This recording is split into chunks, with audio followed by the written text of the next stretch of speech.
Hello everyone and welcome back to another New World video. My name is Brian if you happen to be new to the channel, but if you're a returning subscriber, we're going to talk about something that you've probably heard me talk about before. The concept of fresh start, the concept of fresh start worlds, and what I felt was always going to hold these worlds back. But this isn't an opinion piece.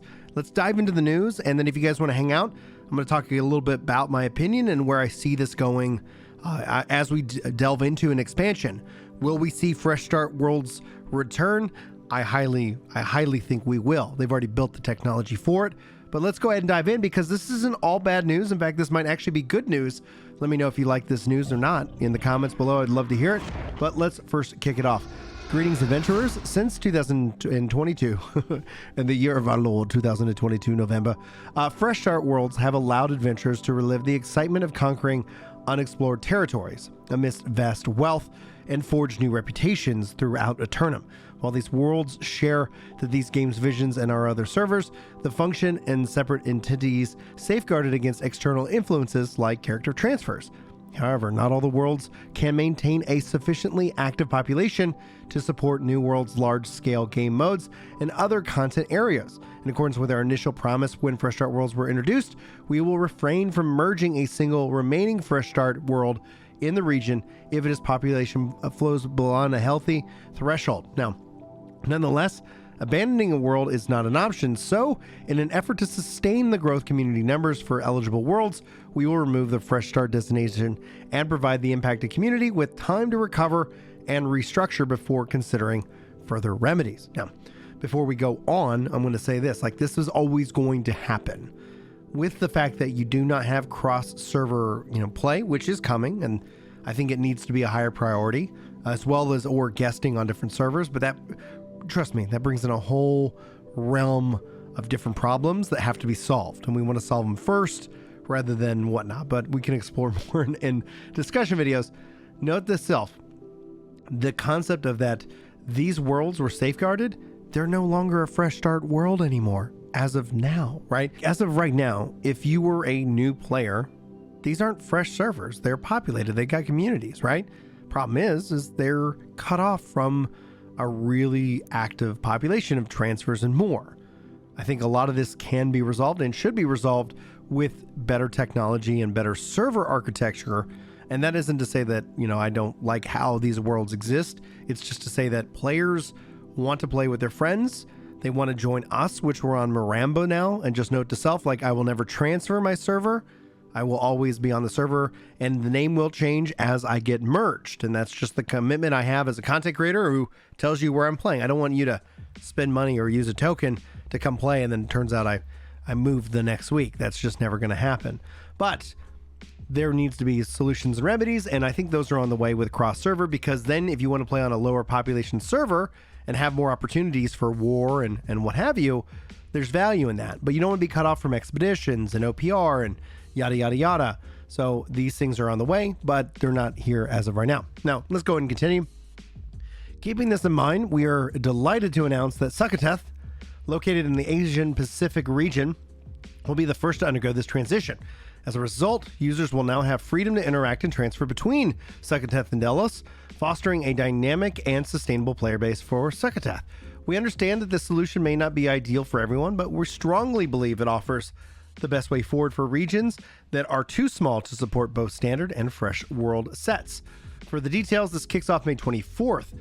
The World Succotash will be transitioned into a standard world, which that's in line with the patch, that's in line with the next event. Makes perfect sense. Fresh Start World indicators will be removed. Character transfers restrictions will be lifted. You're still going to have the standard 30 days. Characters will remain on the world and will not be forced to move or merge to another world. No downtime will be required to make these adjustments. Fresh Start Worlds and other regions will remain unchanged. If players would like to remain within the Fresh Start World ecosystem, these alternative worlds will continue to be available for new characters. For the bonus event, to facilitate a smoother transition and promote the forging a new friendship, Succotash will host an exclusive bonus XP called Welcome Party. This event will last for 14 days, starting from 10 a.m. on the 24th, ending and conclude on 6/7 during this event. It's an interesting date right here. Just keep in mind, mark your calendars for 6/7, 6/8. as we're going to see some interesting things flowing out. During this event, character XP will be boosted to 2x the bonus rate, and gathering and refinement and fishing trade skills will also receive enhanced benefits. Thank you guys for your standing cooperation as we implement these changes. We are committed to providing the best possible gaming experience for all of our players and believe this transition will contribute to the achieving that player's goal. So simple and straightforward, and honestly necessary, and always going to have been the case. And so we sit down and look at this, and will we see these servers return? Yeah. As players' hype and demand and that excitement and wanting to relive it come into play, that is going to be the case. And you're going to see this ebb and flow. Obviously, assuming that, you know, the expansion is worth people returning to. And just note that we'll keep it honest here. I'll keep it always real with you guys, because that's what I do. Now, generally speaking, if you're new and this is your first video, my voice is a little hoarse. I got sick. I lost it over the weekend. It's coming back, but don't worry about that. Also, I'm on the more positive side when it comes to gaming. I just appreciate the beauty and the joy and the goodness there is to be had. Can I critique games? Can I talk about both sides of the coin? Yes. But I think there's plenty of representation in the world about negative thoughts and how dunking on things is, it's fun and profitable, and I want to be different because that's who I am just naturally.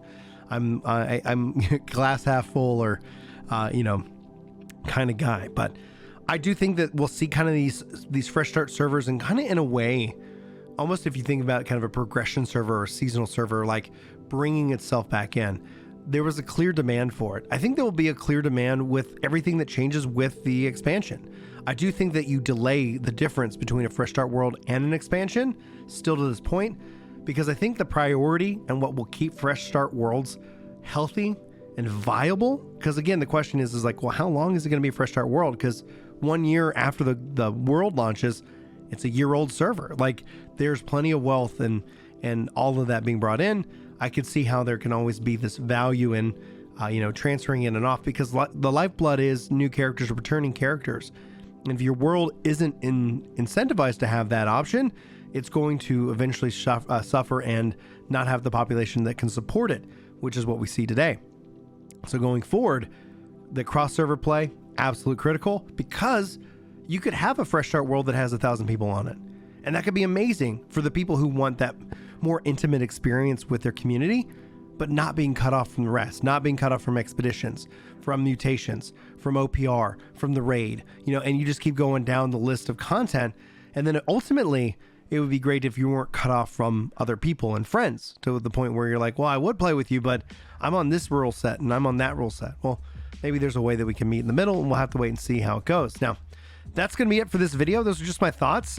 For me, this feels very natural, very organic as to the way it goes. We'll have to see as it continues to roll out. And to keep it locked here to the channel for more New World content, as we've got the patch notes that will be set to roll out, I think, probably tomorrow. And then the update will be Wednesday, which is generally the day every 2 weeks for the sprint, as they do two-week sprints. And then keep it locked here, obviously, for the beginning of June, as I'm sure we're going to get some more expansion news and stuff to be excited about. So anyway, guys, thanks so much for your time today. Hopefully you enjoyed it. Hopefully I'll see you in the next video. But until then, take care.